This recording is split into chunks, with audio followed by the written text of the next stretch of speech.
Stop me if you've heard this one before. SpongeBob went downhill after the first movie. You probably have heard it if you've been on YouTube and a part of the SpongeBob community for a really long time. Now, I couldn't disagree with that statement any more than I already do because I think post-movie is fantastic. SpongeBob is one of the few shows where I don't think it got outwardly terrible like some other long-running shows like The Fairly Odd Parents. Now, granted, I will admit the writing style did change, but I don't think just because the writing style changed makes it bad. I mean, sure, the show is a lot different in terms of tone and the type of jokes they tell from season 1 to season 2 to season 3, and no one complains about that. It's just different writers writing different types of story, using different types of humor. And today I'm going to defend season 6 because I feel like that season doesn't get enough love, and I think this might be one of my most controversial videos for the animation community because, let's be honest, in the SpongeBob community, you have to agree with them or you're labeled an idiot.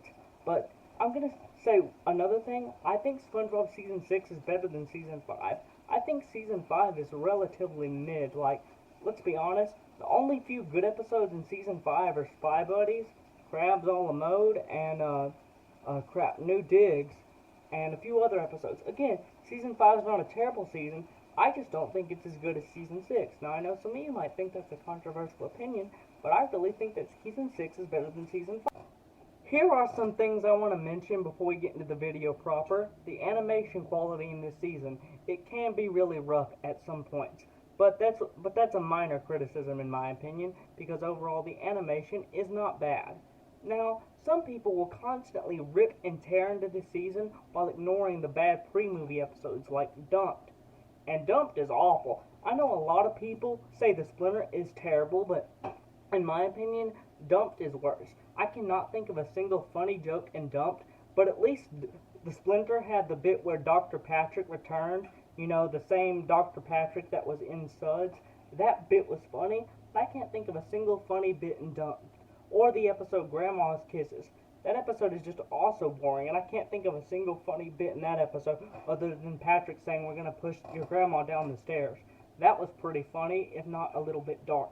But overall, I just hate how this community tends to ignore the bad episodes in pre-movie, but constantly ripping and ranting about these episodes in season 6 to 8. But that's just my opinion. Now let's get into the video proper by diving into the first episode. We're going to take a look at House Fancy. Now I'm going to give a very quick plot summary of this episode. SpongeBob tries to help Squidward decorate his house so that it can be on TV, so he can win a house decorating competition, so he can beat Squilliam and rub it in his face. I know that was a very short synopsis for this episode, but I just want to talk about it. A lot of people rant and rave about the toenail scene in this episode, but in my opinion, it is one of the best bits in the entire show. It's really funny. It's like some Three Stooges level bit. And the part where Squidward breaks the couch and then SpongeBob says, "Wow, Squidward, you're so strong." Tom Kenny delivered that line in such a funny way, it makes me laugh. But other than that, I wanted to point out some other things. You can tell from the very start of this episode and this season in general that the writing is a bit different with a bit more edgy humor. I guess that's the word for it. I'm not sure what to call it, but you know what I mean. The joke where SpongeBob says he's going to stalk Squidward, and then Squidward says, "Don't make me get the cops down here again." That's a funny joke, but it's a bit edgier. I'm not sure if edgier is the right word, but you can tell the humor is different. And that's my point with this season. As long as you accept that the humor is different, I think you'll like this episode. I think the stalking joke is hilarious, but that's just me. What do you guys think? I also like the fact that we get Squidward winning in the end and beating Squilliam, because any episode where Squidward beats Squilliam is going to be a good episode, except for Squilliam Returns. I think that's like the only bad Squilliam episode. But that's just my opinion. I think that episode's boring. But overall, watching Squilliam lose is one of the most entertaining things in the show, because it's always fun to watch a rich, annoying prick lose. At least, that's just my opinion. Always getting to watch a smug jerk get his butt kicked is hilarious. Even though Squidward is kind of a smug jerk, it's really funny when you watch Squidward get mad at another smug jerk, because it's like the pot calling the kettle black, and I think that's really funny. I also like the ending where the house explodes, and then it creates like this weird, like, building structure. I don't know what you would call it, but you know what I mean? How it creates this weird, like, Stonehenge looking thing where things are just randomly falling on top of each other.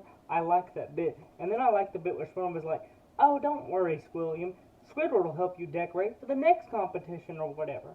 overall, like I was saying, this episode has a bit different style of humor, but just because it's different doesn't mean it's bad. We all like different things. Some people like blue Doritos, some people like red Doritos. Although, let's be honest, the correct answer is blue. I mean, seriously, that's just the right opinion. Oh, and another thing I like about this episode, I like the whole blue paint that SpongeBob put all over his house. I think his house would look better with the bright blue paint. Now, I know that has nothing to really do with anything. I just wanted to point it out. Overall, I think this episode's really enjoyable, and it's another one where Squilliam loses, so you can't go wrong watching Squilliam lose. Anyway, I think this episode is severely overhated, and the people complaining about the toenail bit do not understand comedy. It is one of the funniest slapstick bits in the entire show, especially the part where SpongeBob says, "I'm going to keep moving it because you keep saying ow!" That bit was really funny to me. Overall, I think this episode is really good. I wouldn't put it in my top 10 episodes or anything, but I definitely would put it in the top 20 episodes of this show. At least that's what I think. Overall, it's one of the best season openers we've ever had. Now, it's not the best season opener we've ever had. The best season opener we ever had was Fear of a Krabby Patty in Season 4. But this episode is a pretty good season opener in my opinion. Now let's talk about Krabby. Overall, I think Krabby Road is a good episode. It's not as good as House Fancy was in my opinion, but overall, I think it's a solid episode. I don't really have much to say on this one, it's just a good episode. Now for the rest of the video, I'm going to be jumping around in order and just talking about notable Season 6 episodes I want to talk about. So for the rest of the video, I'm just going to be jumping around to talk about my favorite episode of Season 6, The Slumber Party. Pearl throws a party, and Mr. Krabs is worried she's going to cause a big mess, so he sends SpongeBob to invade the party. And, well, things don't go well from there. This episode has a really basic plot, but it uses that basic plot to cram in tons of jokes. You can have simple plots as long as you cram in joke after joke. This episode is really funny. I love its slapstick type views, kind of reminds me of Looney Tunes, and I love Mr. Krabs' whole rant about teenagers and the whole zombie teenager thing. I think this episode is severely underrated, and I think it should be in the top 10 episodes of SpongeBob of all time. That's how good it is. This episode feels extremely classic. I love the duo of SpongeBob and Mr. Krabs. We haven't really seen a good SpongeBob and Mr. Krabs team-up episode since Nasty Patty, if I'm remembering correctly. So, I think this episode is severely underrated, and there's so many good moments in this episode, like the girly teen girl moment, and the piano gag. It's not as funny as the piano gag in Fear of a Krabby Patty, but it's still pretty funny. And the whole part where SpongeBob turns into that root beer craving monster is pretty cool as well.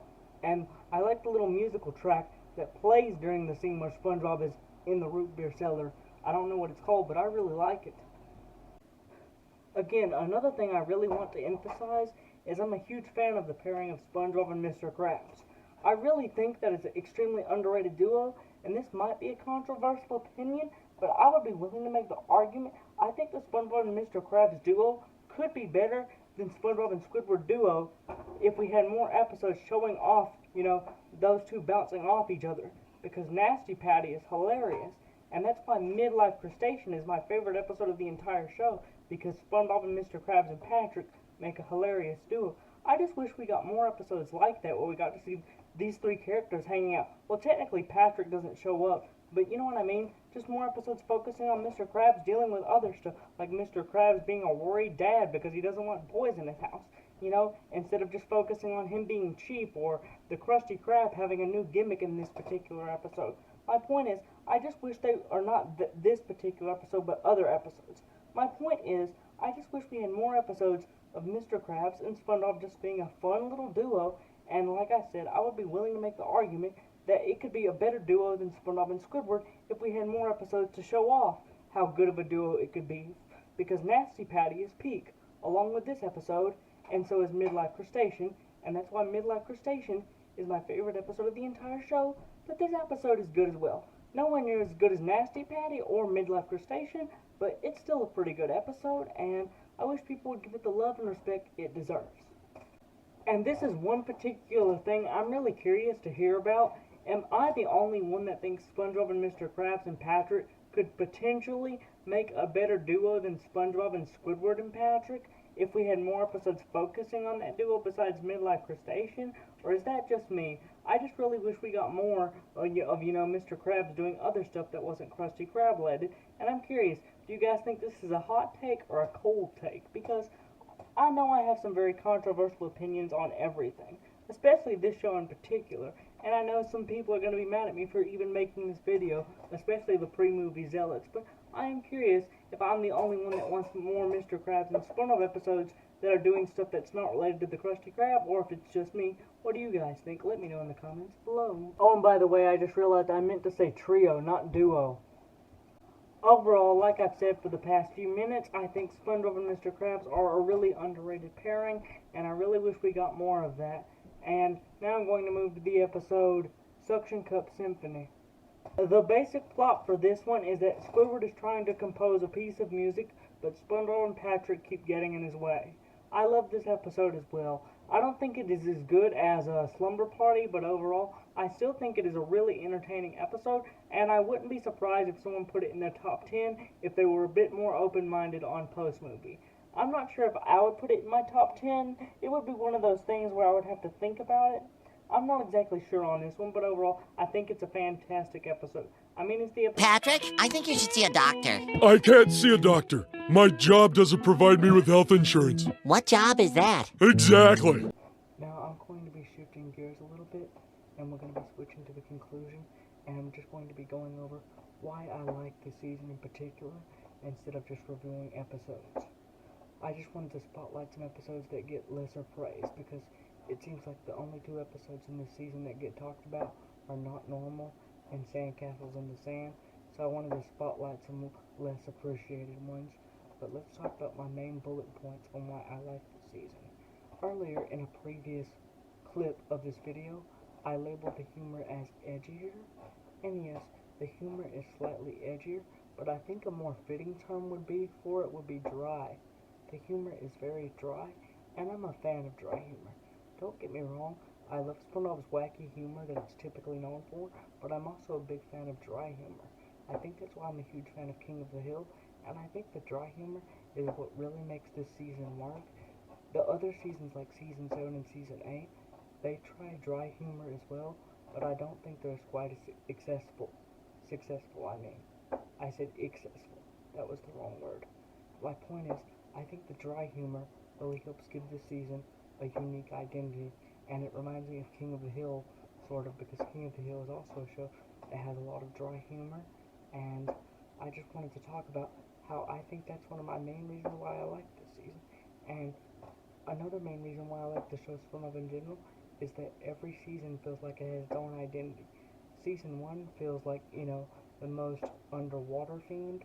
Season 2 is just, it's starting to get its more wacky side, and Season 3 feels the most adult, and Season 4, it feels the most ambitious, because, there's tons of more, story-driven episodes, like Patrick's Smart Pants, or Dungeons and Dragons. There's just a lot more adventure episodes in Season 4, and much more story-focused episodes in Season 4. Now, Season 5 doesn't really have much of an identity, which is why I said the season was kind of mid, but I would consider Season 6 to be the dry humor season, and I think that's why I like it so much. And I think if you're a fan of dry humor, you should really check out this season, or give it another chance. And if you just view it as a bit of a different style of comedy, I think a lot of people would come around to Season 6 a lot more, because there are tons of funny bits in Season 6. Now, it still has some wacky bits in Season 6, like you would expect from SpongeBob, obviously, but I think what makes the season stand on its own is its dry humor, like I've been saying for the past few minutes. Overall, I pray that this video will help people realize that Season 6 is a hidden gem, and that I think it's better than Season 5, and I will die on that hill, no matter what you say. Season 6 will always be better than Season 5 to me, in my personal opinion. Anyway, I hope this video changed some of your guys' opinions on Season 6, or at least made you appreciate it a little bit more, and maybe some more Season 6 fans will come into the comments and explain why they love this season, and I hope it gets more love, because I think it is the most overhated season in SpongeBob, and it deserves some love. Although I will admit, there are some bad episodes in the season, like Clash of Triton or Choir Boys, but overall, the season is just mainly overhated, and I really like the season, because as I've stated earlier, the dry humor really makes it stand on its own, and I just hope you all enjoyed this video, and that's all I have to say.